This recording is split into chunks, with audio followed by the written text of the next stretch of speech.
It's 8 in the morning with me, James Chow. We're in Beijing this Thursday with the latest world headlines. Thanks for being with us, and let's start you off at the UN in New York. The Secretary General says he supports a new willingness from Pyongyang to engage in one-on-one talks with Washington. As we see in this report, it comes as part of long-term efforts to resolve the dispute over its nuclear program. My colleague Yang Yan brings us that.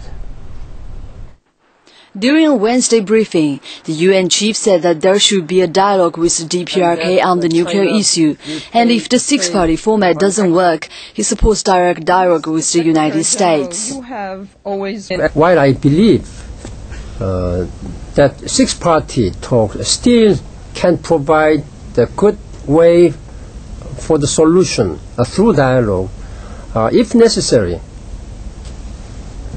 then there should be some other forms of dialogue. And I'm encouraged by the willingness of DPRK authorities to engage in direct dialogue with the United States. That I would like to support and welcome. But the DPRK said last week it won't return to the six-party talks with the US, China, South Korea, Japan and Russia. Instead, it suggested a new dialogue with President Barack Obama's administration. U.S. Secretary of State Hillary Clinton told Pyongyang to stick to the six-party talks, saying the multilateral framework is the appropriate way to engage with Pyongyang.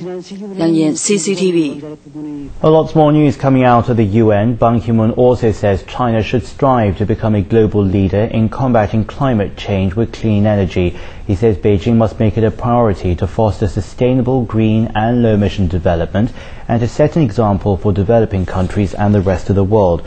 But he also recognized what China is already achieving. First, I wanted to highlight the special responsibility of countries like China to lead the global fight against the climate change, as well as highlight all that China is doing.